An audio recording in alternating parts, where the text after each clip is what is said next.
Ela vai falar da Palacete Bolonha e com propriedade, porque ela já ficou um período aqui no município, aqui nessa secretaria, que toma conta do Palacete Bolonha, e ela foi monitora durante um ano, não é isso? 2 anos e meio. Ela foi monitora para fazer um percurso interno. Depois ela vai dizer, quem tiver interesse em fazer um percurso no interior do Palacete, ela vai dizer quais são os procedimentos. Tá bom? Infelizmente o nosso grupo é impossível, que tem que ser grupos pequenos. Então vocês podem vir em outro momento fazer esse percurso na parte interna. Tá, Letícia? Vamos lá. Bem, aqui nós temos, né, o Palacete Bolonha, que foi construído pelo arquiteto e engenheiro civil Francisco Bolonha. E o Palacete, ele tem a fama na nossa cidade de ser um monumento que foi construído como prova de amor. Foi um presente de casamento. Obrigada, Felipe. Foi um presente de casamento por parte do Francisco Bolonha para sua esposa, uma pianista carioca renomada chamada Alice Tembrink, né? Segundo alguns familiares, eles contam a história que, naquela época, o Francisco Bolonha conheceu a Alice durante uma especialização que ele foi fazer, a graduação dele no Rio de Janeiro, na Escola Politécnica. Só que tanto a Alice quanto o Francisco Bolonha eram pessoas pertencentes a famílias de elite. E Rio de Janeiro, naquela época, em comparação com Belém, tinha um nível de urbanização mais elevado. E ela não queria abrir mão do conforto dela de residir no Rio de Janeiro para vir para Belém. Então, Francisco propôs a ela, né, a construção do palacete como presente de casamento. Então, ela aceitou casar com Francisco Bolonha e veio residir em Belém. Né? Também com presente desse, quem recusaria? Pois é. Lá onde nós passamos, lá na Casa da Linguagem, né, foi onde Francisco nasceu em 1872. Lá ele residiu com o pai, o coronel Francisco, e a mãe, a dona Henriqueta Bolonha. Na época de 1900, durante o período da Revolução Industrial, né, após ele fazer a graduação dele no Rio de Janeiro, ele foi fazer uma especialização na Europa. Lá ele fixou residência em Paris. Conheceu Gustave Eiffel, construtor da Torre Eiffel. Foi com ele, né, se tornaram grandes amigos, e foi justamente com Gustavo que ele aprendeu as técnicas para manusear o vidro e o ferro.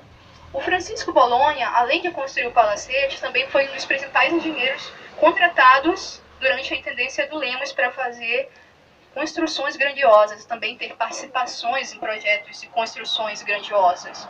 Né? Nós temos o mercado de carne, que nós falamos lá no roteiro do Ver o Peso, temos o reservatório de água do Tinga, o Bar do Parque, que nós vamos ver adiante, que fica lá do lado do Teatro da Paz, também uma obra do Francisco Bolonha, toda trabalhada no estilo arquitetônico do Art Nouveau.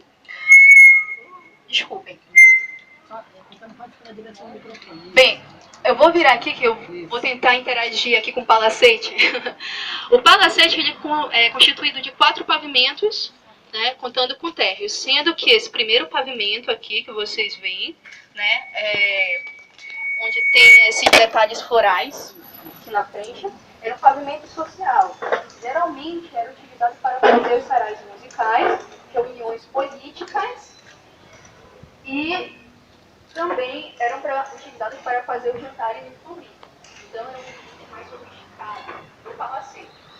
Até dentro do pavimento, que tem aquela varanda onde a janela está aberta, né, já era um pavimento mais íntimo, onde nós temos as salas de vestir, onde ficavam as roupas e onde as pessoas recebiam o pessoal do ateliê para a produção de novas vestimentas. Acima desse pavimento ficam os quartos. E o último pavimento é onde ficava o porão, que também servia como um sofá para o armazenamento de produtos. E lá no último pavimento nós temos uma estrutura que é parecida com o mini coreto.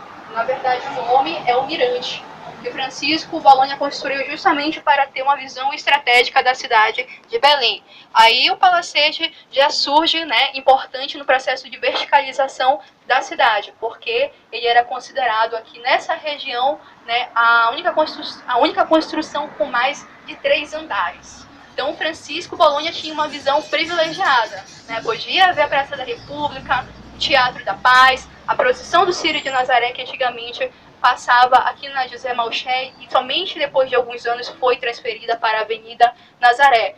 E ficou ainda mais privilegiada essa área porque foi inaugurado o primeiro sistema de bonde elétrico, né, um ano depois da construção do Palacete Bolonha. Além do Palacete, também tem uma construção atrás dele, que é um conjunto de vilas, que segue o modelo de casas e vilas inglesas, que servia como residência dos operários que fizeram parte da construção do Palacete. E ao lado nós temos outro conjunto de vilas, que servia como residência dos empregados. O Palacete, juntamente com esses conjuntos de casas, formam a Vila Bolonha. Tá? Essa aqui, essa passagem, é a Bolonha toda trabalhada em paralelepípedo. Ela vai finalizar lá na rua Boa Ventura da Silva. Durante a administração do Edmilson Rodrigues, foi realizada a restauração desse espaço, né, transformado em espaço cultural, que é o Memorial dos Povos, e o Palacete passou a abrigar o Museu da Belle Époque, que contava com um acervo riquíssimo. Porém, o Edmilson ele saiu da administração e outro prefeito que ingressou não teve como manter o espaço, né, esse acervo acabou sendo desmantelado e distribuído para outros museus da cidade de Belém. Hoje o Palacete está aberto para visitação, sendo que o horário da visitação vai das 8 até as 14 horas, que é o horário correspondente ao funcionamento da FUNBEL, Fundação Cultural do Município de Belém, que atualmente é responsável por manter o Palacete, além também de outros espaços culturais, como o Cinema Olímpia, como o Palacete Pinho. Ok? Agora eu vou passar para o meu colega Felipe, e justamente ele veio aí, durante o tempo que eu estava trabalhando, me fazer uma visita, né, e ele tem um trabalho de especialização referente à estrutura do Palacete, aos estilos arquitetônicos.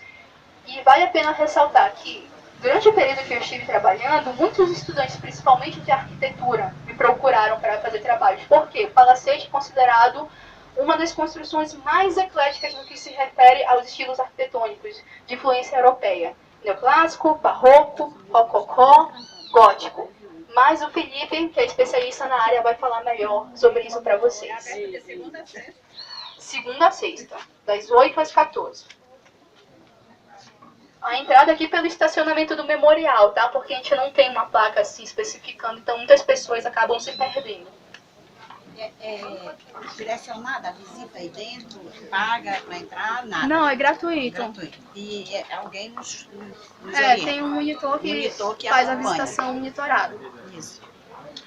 Bom, a gente está um pouco sem tempo, então eu vou fazer só uma breve explanação sobre a minha pesquisa em relação às obras do Bolonha. A minha pesquisa foi sobre o sistema construtivo das obras dele. Fiz comparação entre 3 obras, no caso, o Palacete Bolonha, que era a residência oficial do engenheiro, o prédio da Folha do Norte, que fica lá em frente à Estação das Docas, e o Palacete Bibi Costa, que fica aqui na João Quinambuco, tem construção desse engenheiro, que pelo padrão de verticalidade e pelo nível eclético das construções, era provável que ele tenha utilizado um tipo de sistema considerado inovador para a época, que era justamente o sistema de concreto armado que nós vimos na apresentação do Manuel Pinto da Silva.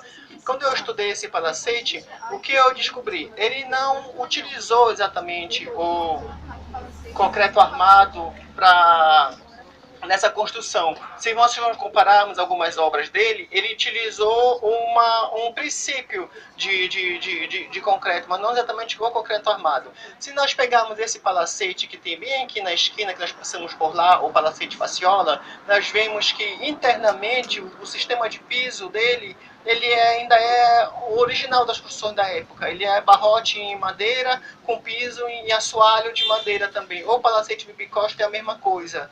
A antiga Folha do Norte também era a mesma coisa, antes de sofrer a intervenção de um novo periódico de imprensa que foi para lá. O Palacete Bolonha não. O sistema de piso dele já é considerado mais moderno e mais inovador para a construção do período, até pela verticalidade dele. O que é que pressupõe que o Bolonha pode ter realizado, de acordo com a entrevista que eu utilizei, com pessoas que trabalharam diretamente nas obras de restauro, de acordo com algumas técnicas que eu utilizei para tentar identificar o sistema construtivo interno dessas edificações, porque como são tombadas, a gente não pode quebrar. Imagine se cada pesquisador pudesse quebrar um pedacinho da edificação para fazer sua pesquisa, daqui a pouco não tinha mais a edificação. Então você não pode fazer esse tipo de quebra. As técnicas que eu utilizei são técnicas não destrutivas, através de princípios físicos e de conforto, tentar identificar o tipo de sistema que existe por lá por dentro. Então o sistema de piso desse palacete, como ele já possui instalações sanitárias que são interligadas entre os pisos, então é muito provável que o Bologna tenha utilizado perfis metálicos, pequenos perfis metálicos, de um canto a outro da parede, com duas pequenas massas de concreto, uma por cima, onde tem os pisos em ladrilho, e uma outra por baixo, que serve como uma capa protetora a esse concreto, que é bem mais resistente do que em relação aos antigos pisos entabuados de madeira. E não se sabe exatamente, para fazer isso era bem difícil. Tinha uns cálculos muito severos para fazer isso. Não se sabe exatamente se ele utilizou isso por um grande conhecimento tecnológico já se ele possuía, ou então se ele utilizou isso como uma questão de excesso de segurança da própria construção dele. Mas eu acho que foi um pouco de tudo. Porque o Bologna ele era um cara muito inteligente para a época deles. E as construções dele, que ainda permanecem hoje, que se nós formos estudar, ele é um dos arquitetos e engenheiros. Às vezes a gente fala arquiteto, às vezes a gente fala engenheiro, mas ele é duas coisas, porque na época era uma formação enciclopédica, só depois que foi separado da engenharia da arquitetura. Então, hoje, existem ainda muitos pesquisadores, como eu, como a Adriana Coimbra, como o Euler Arruda, que pesquisamos muitas obras do Bologna, porque há uma disponibilidade de informações muito ainda que precisa ser encontrada sobre as obras dele. E o palacete, como é bastante verticalizado, o sistema estrutural dele é muito provável que tenha sido, é diferenciado do que em relação às outras construções, especialmente em relação ao tipo de piso interno dessa edificação.